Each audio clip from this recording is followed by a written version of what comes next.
On today's show, coming to you from Gosh Comics in central London, we're going to be talking about some more of the books that we've been reading.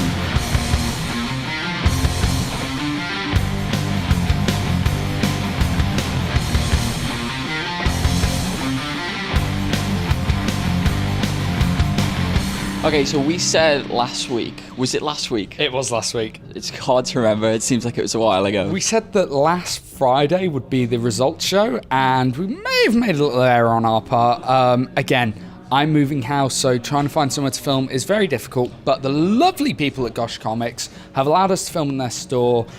So if you tune in this Friday, and I promise you it will go up, you will have the final of who wins. However, in the meantime, we got some what we've been reading. So, Dan? We have. What you been reading, man? Well, I'm going to start, as I always do, with some tights. Always good to go with the tights first. Some tights that you have also experienced. I'm going to talk about... Oh, mate, not sloppy seconds. I'm going to talk about the second volume of Hawkeye. Sloppy seconds. Which is called Little Hits. Now, do you want to bring it into frame, maybe? This is all very new. This is all very... You can be the holder. I'm the microphone holder. You can hold the comics. Fine. So we have talked about Hawkeye before. I think it might have made both of our lists on top books last year. It did. You know what? I just went back and rewatched that. It didn't make yours. It made mine because you hadn't read the first trade by then. You'd read the first issue and you loved it, but you hadn't read the first full trade. It made mine number one. Oh, well, it made Dale's number one. I did read the first trade in the end. I loved it. You got the Valentine's Day issue. I got the Valentine's Day issue. This is much, much better than the first one. You got Pizza Dog as well? Yeah. Well, this is, yeah. It finished with Pizza Dog. Yeah. And, like, there is just some... I don't know what it is, but all the stuff that was in the first one is in there. It's just much more touching. It's much more personal. There's a story in there where there's a storm. Yeah. Hurricane Sandy. Based on real-life events that happened as the book started, and obviously David R.J. and Matt Fraction really wanted to touch on. Which is great. And I felt like that a lot during this book. There were just individual stories, one-offs, using the character of Hawkeye and his history to tell almost just the stories that they want to tell. Yeah. Like the fact that he's Hawkeye seems incidental, but also really, really cool and funny and charming. It is a bit weird, I think, when you read Hawkeye in this and then you read him in other books, because this is such a personal, different take on Hawkeye that he doesn't almost... Like, if this Hawkeye was in the Avengers, you know, can you imagine if Fraction and Arjor were doing the Avengers with this characters, and just that'd be, well, come on, it's got to be next. But. Well, do you remember your original kind of feel of this book, and you were like, he looks a lot like the Iron Fist, and then the joke, I'm an Avenger. Iron Fist? No, why do people keep saying that? Yeah. It's they know it's what cool. they're going on about. It's cool, and you know what? It's completely rereadable. I think I read it twice. Yeah. You can just read these issues just sort of as you go, passing. Stronger than the first one. Yeah. More of the same, but also just more.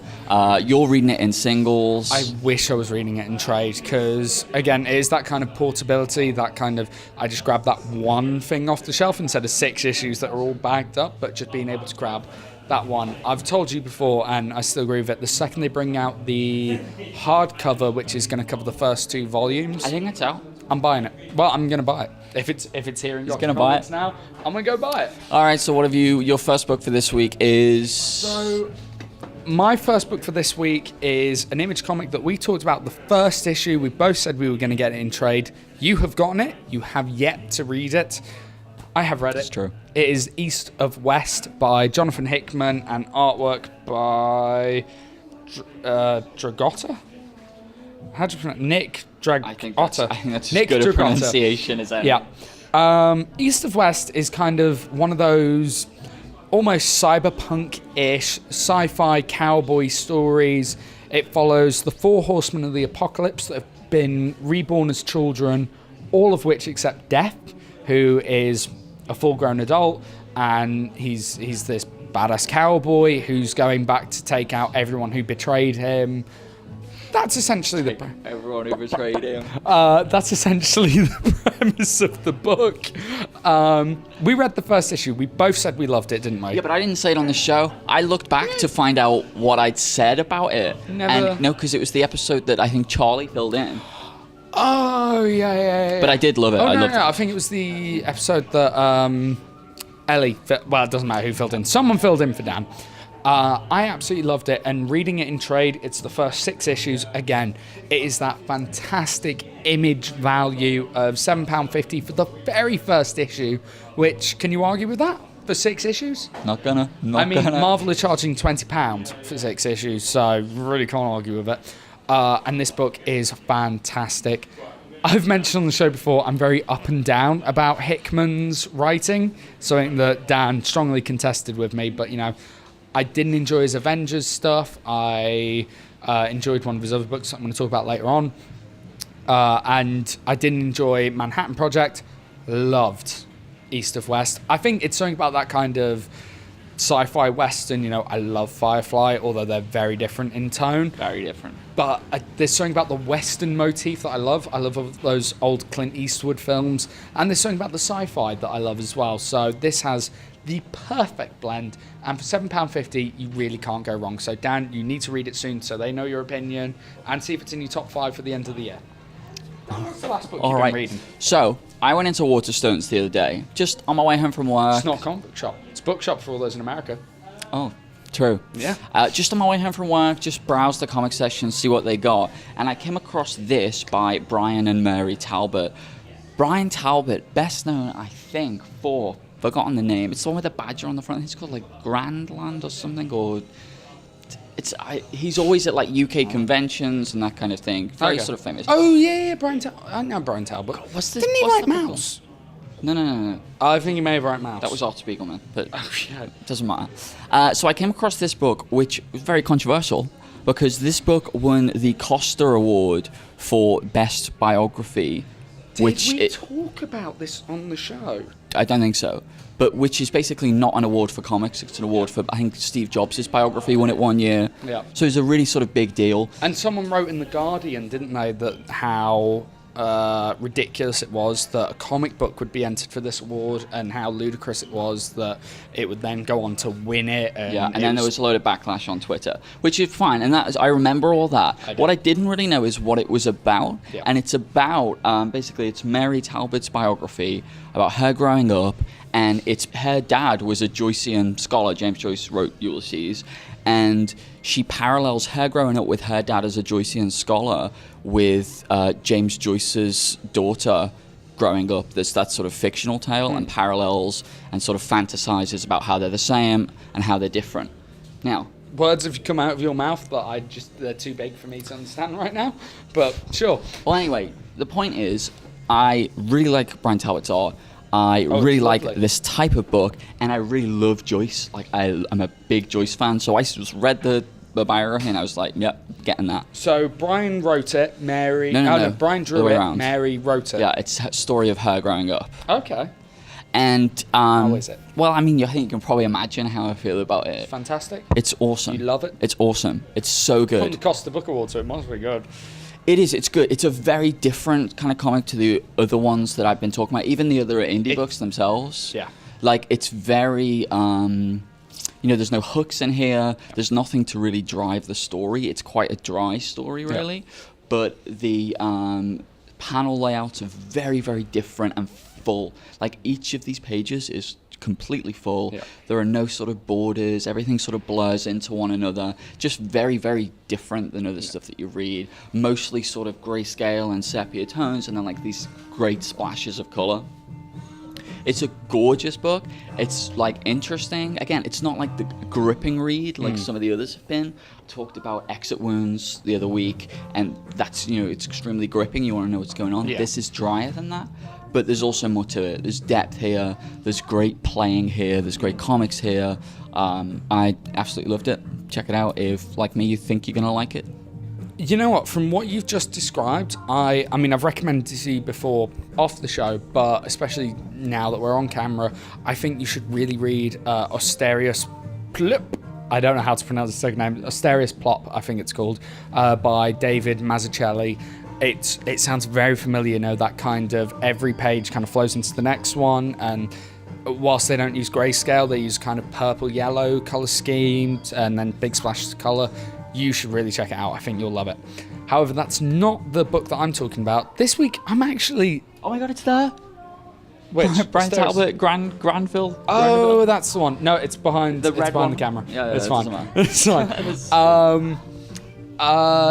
Yeah, so for once, for a big change, you normally talk about an indie and a tights. I normally just talk about tights. This week, I'm talking about 2 indie books. The other book I'm talking about is Daytripper. Now, this book is by Fabio Moon and Gabrielle Ba, and it's a book that I first heard about on the Totally Rad show, which we've talked about before as being a big catalyst for creating this show, and, you know, our PCA show before that. And basically, the hook of this book is it's a man's life. Out of chronological order, we skip from ages 33 to 24 to 3 to 12 to 50 to all around the place. And there is a hook to each issue. I don't want to spoil it, to be honest. I don't think it's a major spoiler because it's kind of the gimmick of the book, and you need to look past the gimmick with this book. This, you know, I've said to you before. I can sense something good coming. I've told you before that my favourite graphic novel of all time was The Killing Joke. Hello. Was being the key word. This isn't only the best graphic novel I've read, this is probably one of the best things I have ever read in my life, and probably will. It's come at a very good time for me, where it's answered a lot of questions for me. It's really helped me look forward. You know, I've just moved out. I've just finished my final year at university, and I've entered the real world. Reading a book like this that tells you, hey, you ain't going to be stuck in the dead-end job for the rest of your life. You're going to do something great. I mean, even if it's not something life-changing, you're going to do something great to you. It's so uplifting. It's so positive, and, you know, it deals with issues that are real and are really passionate. The artwork in this book is absolutely stunning. I'm not entirely sure who does I think it's Gabrielle Ba that does the artwork. I'm not entirely sure, but it is absolutely stunning. And some of the emotional notes they hit in this book, I mean, I read this in one go, and by the end of the book, like, this is Gosh's copy, but my copy has teardrops on the last page. And it wasn't like a kind of manly, that was sad. It was bawling, it was sobbing, it just at how beautiful this book is. I honestly can't recommend it enough. I know, me sitting on the night bus at 3 o'clock at night, just bawling over it, just like on the way home from his job that he's going to get out of and do something good for himself. Everyone else is sitting there drunk going, what the fuck is wrong with this guy? And I'm just sitting there going, it's so no one needed to see that, but yeah, it is so touching. I can only recommend you all go out and read this, all go out and buy this. You know, and shortly after reading it, I came into Gosh, and I saw it sitting right in their main table, and I mean, that's really got to say something for the book, because it's phenomenal. Dan, you haven't read it yet. I know you are. No, I'm good. Waiting at the chump to read it, and once you read it, I'm so excited to hear what your opinion is. As I said, they've got a deluxe like hardcover coming out soon. I'm gonna buy it. I've got this one, but like stained with his teardrops. It's so I need the one that's, you know, going to be worth something in the future. Yeah, seriously, pick it up, read it. I never wanted to recommend a book more in my life, and I probably never will. Daytripper. Wow, there you go. Yeah. Okay, so that is all the books that we've been reading this week. Let us know in the comments what you've been reading. We always like to know. We take those recommendations on board. Where else do we take them? On Twitter. Yep. At Comic Book Show 1. And if you want to follow somewhere else on Twitter, you can follow at Gosh Comics on Twitter. We'll have a link down below. You can also check their website out, goshlondon.com. The thing with Gosh Comics, unlike the rest of the comic book shops in London, is they do these great kind of events. Like, coming up very shortly, they have a Fatale event with Sean Phillips and Ed Brubaker, introduced by Kieran Gillen. I met Alan Moore here. You met Alan Moore in this very shop. You know, and it's sold out admittedly now, but if you check their website, goshlondon.com, you'll be the first one up to date. Also follow them on Twitter. You'll be the first one up to date on all their latest events. On Wednesday, Wednesday. It is Wednesday. On Friday, we've got the results show, and it will definitely be the results show, and we'll announce the winner then, and we will see you then. He's actually buying it. He is buying it, isn't he? Yeah. Yeah, Dale sold the comic. Dale sold the comic. Pan? He's panning because Dale just sold a comic, didn't he? With his impassionate speech, Daytripper's just been sold an extra copy. You're welcome, Fabio Moon and Gabriella Ba.